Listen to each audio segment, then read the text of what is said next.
Estamos de volta com o Câmara Debate. Hoje estamos falando sobre as manifestações em BH. E, bom, a gente tem algumas imagens, que são imagens históricas, evidentemente, ali a Avenida Antônio Carlos e toda a população, a gente percebe todo tipo de pessoa participando, inclusive crianças, idosos. É claro que a predominância maior é de jovens. Muito bem.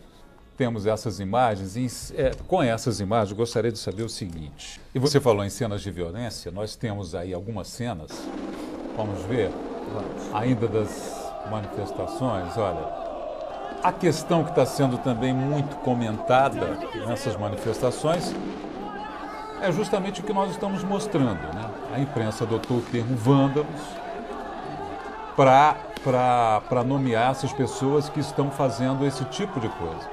Muitos estão cobrindo o rosto, não estão se identificando, ou seja, com máscaras ou com a própria camisa, estão cobrindo o rosto, colocando o patrimônio público e também empresas particulares em risco. Né? A gente percebe a vida de outras pessoas, a gente percebe aí na Avenida Antônio Carlos, a gente sabe das lojas depredadas. Né? Quer dizer, aí eu pergunto para vocês, quer dizer, essas cenas aí, né, de confronto com a polícia, né, é realmente um pequeno grupo que está infiltrado. Aí são ainda as cenas de violência, o tumulto que isso provoca numa manifestação pacífica ou ordeira. Né? Então eu pergunto para vocês, essas cenas são de grupos infiltrados ou são de manifestantes exaltados? Eu acho que são... Até nesses grupos existem divisões. Né? Não é o que a imprensa taxa como todo mundo de vândalo. Ali a gente vê ali pessoas anarquistas, por exemplo, do movimento punk. Você vê pessoas de movimentos de extrema esquerda que também são mais combativos nesse sentido da violência. E claro, tem gente infiltrada, tem pessoas que estão ali para saquear, para roubar. Então, até para a gente perceber o tanto que essas manifestações são... Desculpe, Pedro, aqui em Belo Horizonte não foi um caso, mas em São Paulo e no Rio de Janeiro, movimentos fascistas Sim.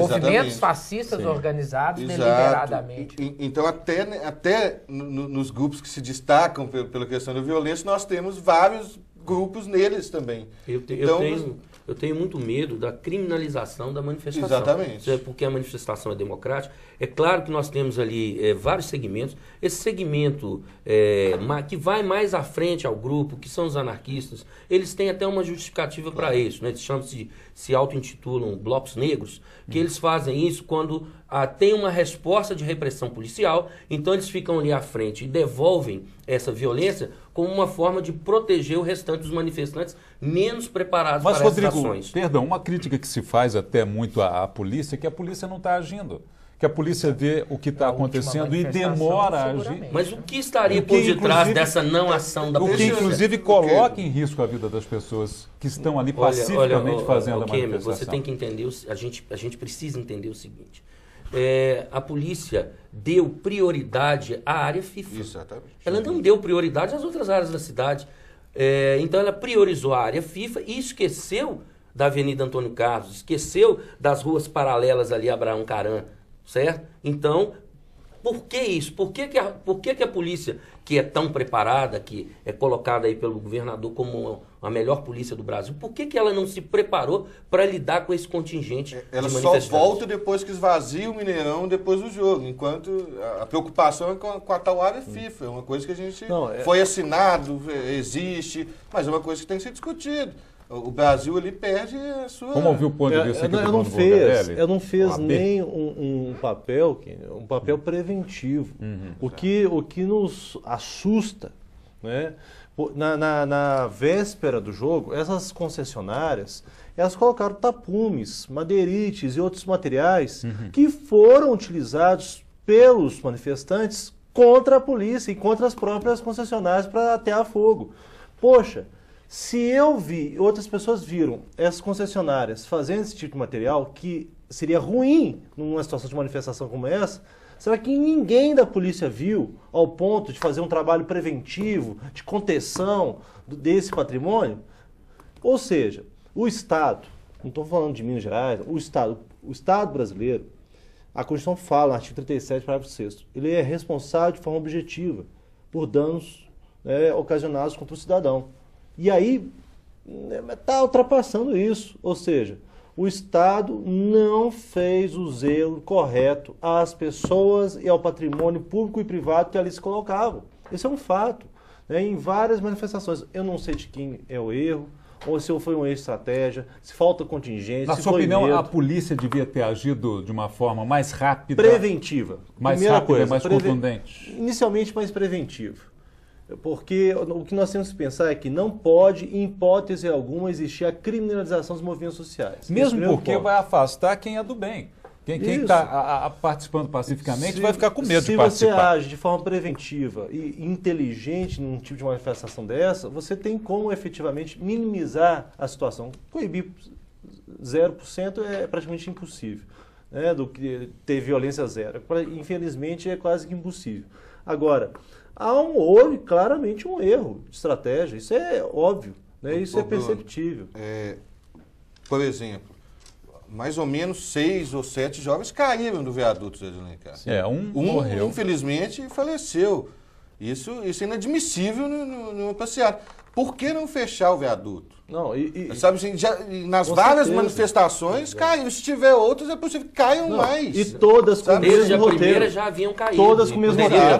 Começa Começa na Praça 7 de forma pacífica, vai para os mesmos viadutos, vai para Antônio Carlos e começa a pancadaria. Quer dizer, o roteiro é conhecido de todo mundo. A minha pergunta seria exatamente essa que vocês já estão o falando. roteiro Como conhecido, eu concordo com tudo que vocês falaram. Agora é preciso ter claro o seguinte, né? O roteiro era conhecido, esse script, né? Não é nem o roteiro físico. O script, né? A gente podia fazer uma narração genérica, né? De reportagem na televisão. A passeata começou pacífica, não sei o quê, de repente um grupo muito minoritário de vândalos. Aí chama de na cidade preenche aqui, né? Porque vale, né? No dia preenche aqui, né?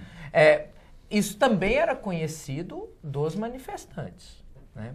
O que eu acho que também existe um erro, vamos dizer assim, de estratégia. É difícil falar de estratégia num movimento que não tem, né, claramente alguém que... né, mas do ponto de vista dos objetivos colocados, sejam eles quais forem, isso foi extremamente prejudicado pela própria existência da violência.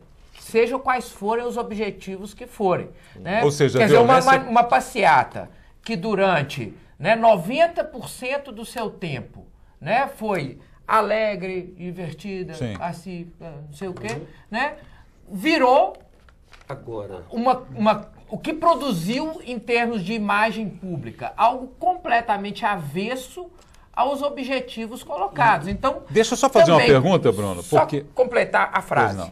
Né, então, quando você opta por, né, levar, entre aspas, a passeata, né, para um espaço onde em todas as versões anteriores, né, houve confronto, problemas, conflagração, né, você também está, né, indo contra os seus... Eu acho que também é um erro estratégico. Muito, né? estranho o material de construção ter sido deixado na avenida durante essas manifestações. Né? Isso é muito estranho.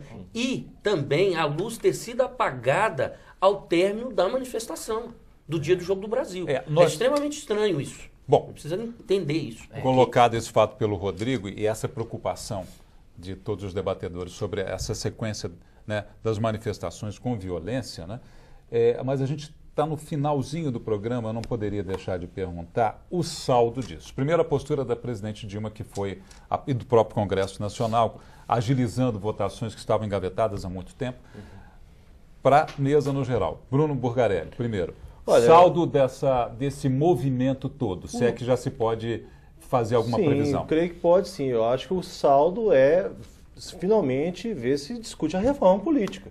Não é simplesmente uma reforma do sistema eleitoral, é uma reforma política de fato, que precisa ser discutida não só no âmbito legislativo, seja por leis ordinárias, leis complementares, ou até mesmo emenda à Constituição, mas do ponto de vista do coletivo. Você é a favor, Bruno, do plebiscito para a reforma política? Olha, o que eu não sou a favor é exatamente de você ter uma Constituinte exclusiva, porque o poder constituinte originário não permite isso diante da Constituição em vigor.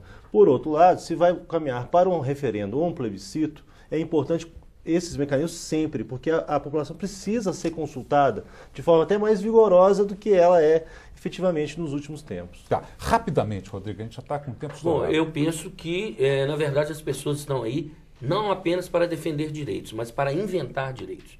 E o plebiscito é uma forma da gente horizontalizar essa participação efetivamente popular. Bruno, rapidamente. Muito rapidamente. Né? Eu sou a favor de reforma, acho que é urgente, uma reforma política com participação popular.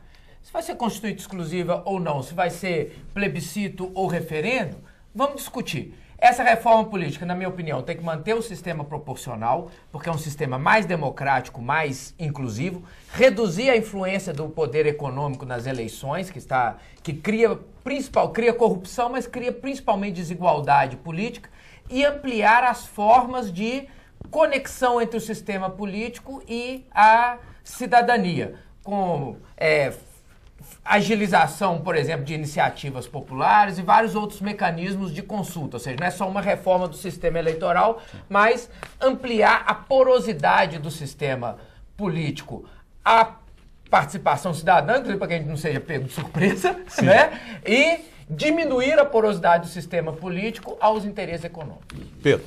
Eu sou completamente a favor do plebiscito e da reforma política.